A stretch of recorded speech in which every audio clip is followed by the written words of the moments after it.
Congratulations, Bianca! Hindi ko akalain na magpapa-welcome dinner ka para kay Jacob. Totoo, huwag mo kaming kakalimutan pag umasenso ka na.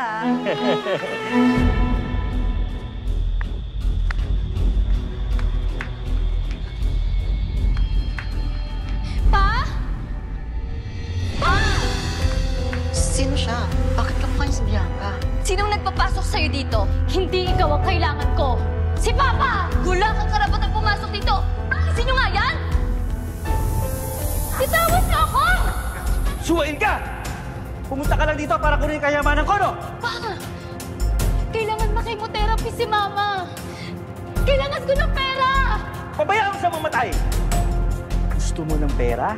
Wala ako nun eh. Kaya lumayas ka na rito! Kung hindi mo lang din naman ako bibigyan ng pera, sana mamatay na lang ako kagaya ni Mama! Han, baka masira ang banquet na ginawa natin para kay Jacob. Hayaan mo siya. Kunin niyo siya! Palabasin niyo ito! Ah! Halika na!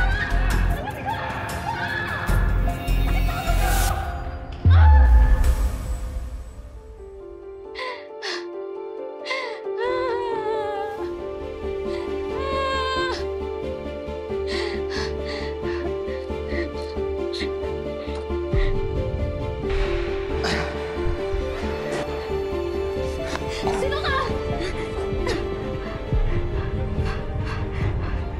What?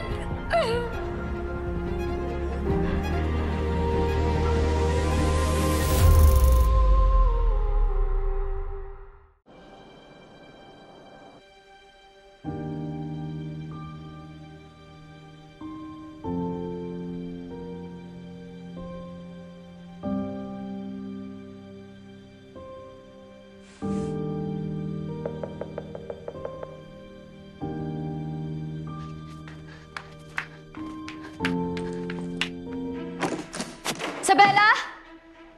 Isabela! Di talaga yung Isabela na yan. Nagdadala na ako sa sino-sinong lalaki. Sino ba to?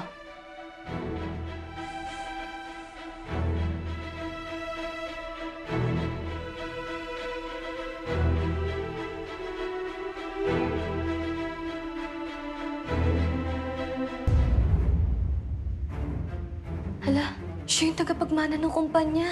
Si Jacob. Anong ginagawa niya dito? May nangyari sa kanila ni Isabela?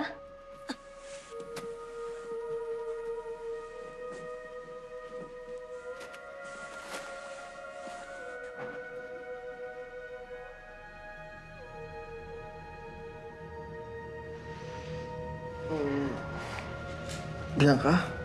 Gising ka na?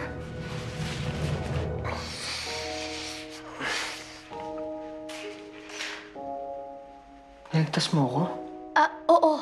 Ako yung nagligtas sa'yo. Sir Jacob.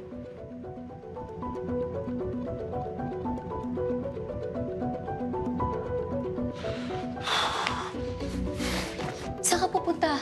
Kailangan ko na umalis. Huwag kang mag-alala. Babalik ako para mag-propose ng kasal sa'yo. Jacob. Jacob!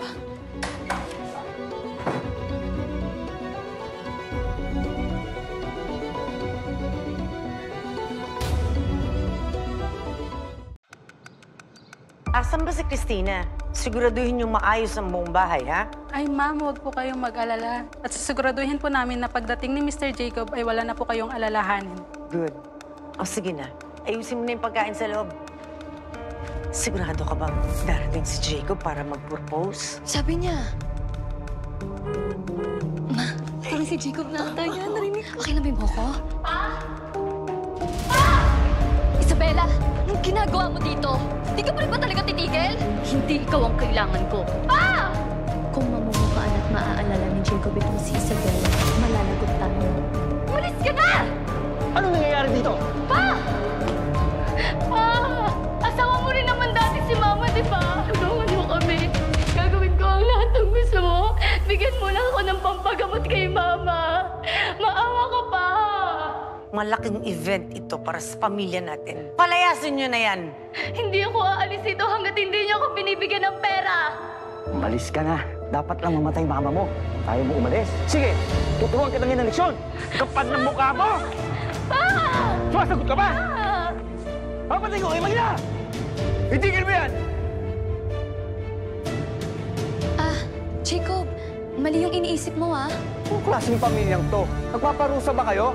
Hala, baka napansin ni Jacob na may gulo. Hindi niya pwedeng makita si Isabela. May misunderstanding lang kami. Misunderstanding? Yes, misunderstanding na ito.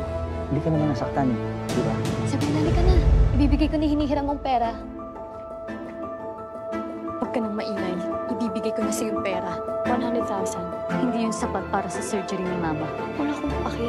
Papalakihin mo pa. Dinadilay mo lang ang pagpapagaling ng Mama mo. Sige, basta ibigay mo na ngayon na.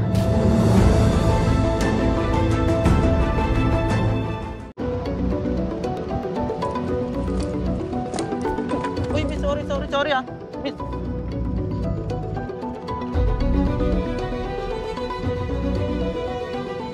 Nalaman mo ba kung sino may gawa ng kagabi? Yung pangalawang kapatid ng pamilya. Di ba kakabalik ko lang, tapos hindi sila makapaghintay? Turuan mo nga sila ng leksyon. Sige po. Anong meron, Sir Jacob? Nawawala yung jade pendant ko.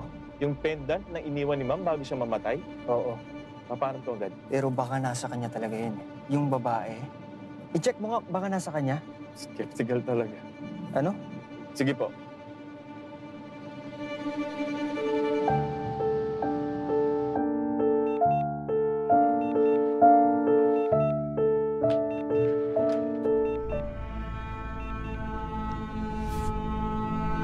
Huwag siyang magpapakita sa akin ulit. Doc, Yung sakit ng mama mo, it's okay na transplant marrow. Pero hindi kayo magka-match ng mama mo. Doc, nagmamakaawa ako sa inyo. Gawin niyo po ang lahat para kay Mama. Kung mag-alala, gagawa namin ng paraan. Pero mas mahal ang surgery nito. Akong maghahanap ng pera para kay Mama. Magbibigay ako. Gagawin ko ang lahat. Mom! Bakit? Ano nangyari? My face! So ew! No! Anong nangyari dyan sa mukha mo? Nadapa siguro ako nung nalasing ako.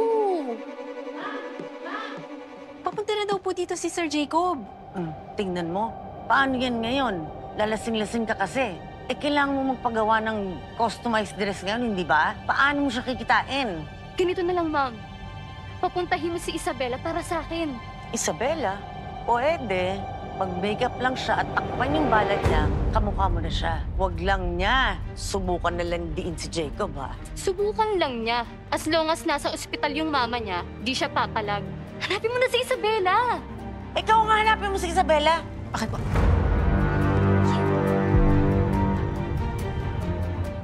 Ano ba? Halika, sabi! Anong gagawin mo? Bitawan mo ako! Ayan, ma'am. Hayop ka? Swerte mo naman makikita mo si Jacob instead of me. Anong sinasabi mo? Nababalo ka na ba? 200,000 pesos ang ibibigay sa'yo. Papayag ka ba o hindi? Sige, gagawin ko. Pero ibigay niyo na muna sa akin yung pera ngayon. Hampas lupa. Mukhang pera! Etong down payment. Yung matitira kapag natapos na yung date niyo. Tandaan mo, substitute ka lang.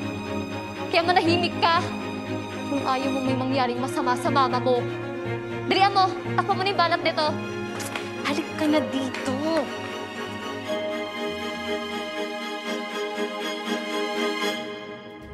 Tandaan mo yung mga pinag-usapan natin, ha? Igihan mo pagpapanggap. Nasa amin ang mama mo. Naintindihan mo kang tatanga-tanga. Ay! Jacob! Andito na pala kayo. Tara na, alis na tayo. Sige na. Mag-ingat kayo, ha? Una na po kami. Sige.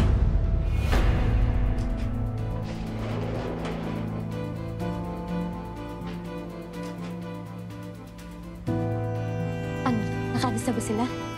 Ang swerte talaga ng hayop mo. Huwag kang mag-alala dahil substitute lang siya. Sir Jacob, ano po bang gagawin natin dito?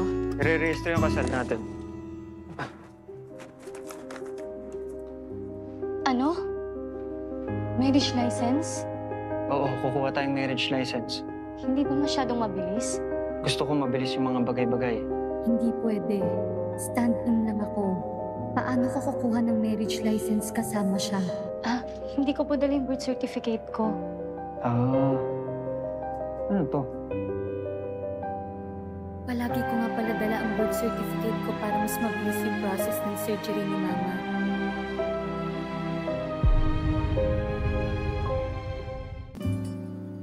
Welcome, Mr. Jacob. Welcome, ma'am. Please have a seat first. Kamusta po, Mr. Jacob? I am the Registry Office Supervisor. Personal ko na po kayong aasikasuhin for the marriage certificate. It's good. Go ahead. Di ako pwede kumuha ng license kasama siya. Wait lang, may naiwan na ako. Kunin ko lang saglit ha.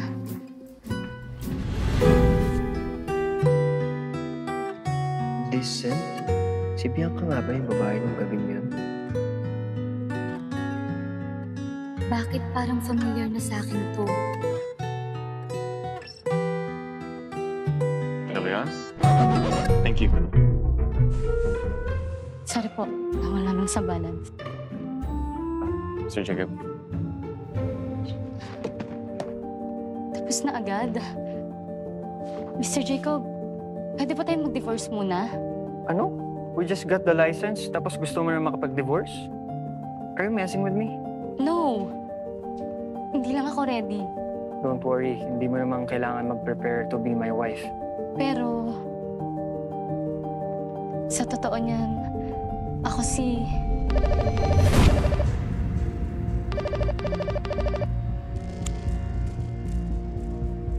Ano ulit? Ako si... Home phone number mo?